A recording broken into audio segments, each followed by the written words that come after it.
15-16 national के medal हैं sir उसके। तो जो साथ में दोस्त थे पढ़ा करते थे, फिर हमने खुद ही हथियार उठाने की सोची।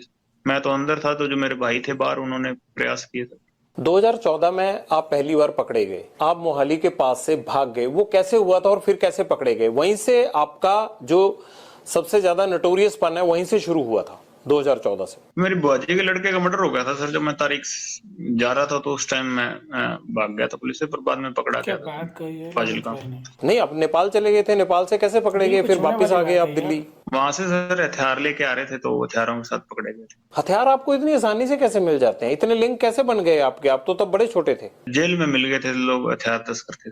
अब बाहर की बजाय जेल में रहना ज्यादा सुरक्षित लगता है? नहीं सर, हम तो चाहते हैं कि बाहर निकाल दें सर, पर अब कोई निकालते ही नहीं, सुनवाई नहीं हो रही थी। ये ऐसे बाहर मीडिया में या भ्रम ही ऐसा फैला दिया कि एक विलन हम ही सरवाइव कर रहे हैं दुनिया में।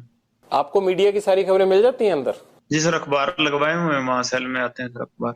उनसे ज्यादा बातें तो आपको खुद पता होती हैं जो हो रहा होता है, अखबारों में तो उतनी चीजें छप ही नहीं पाती हैं। जी सर, फोन चल रहा हो तो भी, और ना चल रहा हो तो फिर अखबारों वगैरह से पता लग जाता है सर।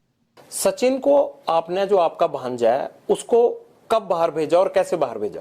नहीं सर, वो अपने सोर्सेज के थ्रू गया था। मैंने अपने मतलब जो छोटा भाई था उसको भेजा था, और वो मेरे भाई के टच में ही रहता था, तो उसके बाद उसने सचिन को बाहर बुला लिया। सचिन कैसे पकड़ा गया अजरबैजान में? वो डिटेन हुआ सर, मेरे को इस चीज की नॉलेज नहीं, कैसे पकड़ा गया कैसे। जिंदगी का कोई ऐसा काला सफा हो जो आप हमसे शेयर करना चाहते हो? पर सर यही कहना चाहते हैं सर कि ये एक ही तरफा की बात सुन के हमें विलन बना रहे हैं सर, सारा चीजें कि भी ये आप इसका सिद्धू का भी इतना शोर मचा हुआ है, इसका आप ये देख लीजिए कि इसने किसी अन्याय के खिलाफ आवाज उठाई, कहते भी बहुत बेबाकी से बोलता था। इसने किस मुद्दे के बारे में बेबाकी से बोला जब तक जिंदा था? किसी क्राइम के बारे में, या जो पंजाब में ड्रग्स फैल रहे हैं उसके बारे में ये कभी बोला हो? कभी ये बोला हो कि एंटी गैंगस्टरों के बारे में बोला हो, या कि टेररिज्म के खिलाफ बोला हो? किसी को अच्छी बात तो बोला होगा, कभी स्टेज पे इसकी क्लिप निकल जाएगी सर, बोला हो। कभी ये पाकिस्तान के खिलाफ बोला हो, या कभी कोई हमारे फौजी मरे हों उनके खिलाफ बोला हो? आप बोले? तो सर पहली बार आपके पास, हम तो बोलते हैं पाकिस्तान के खिलाफ हैं, खालिस्तान के भी खिलाफ हैं। हम तो पहली बार आपके पास मौका मिला, मेरे को तो बोलने का कहीं मौका नहीं मिला। मैं तो खिलाफ हूँ सर, बताइए। खालिस्तान के क्यों खिलाफ हैं आप? एक नेशनलिस्ट आदमी है सर, देशभक्त आदमी है। मैं नहीं सर, मेरी गैंग के सारे ही हैं। देश के खिलाफ हम तो सारों के खिलाफ हैं। ये कैसी देशभक्ति है जो जुर्म करने के रास्ते पे भेजती है?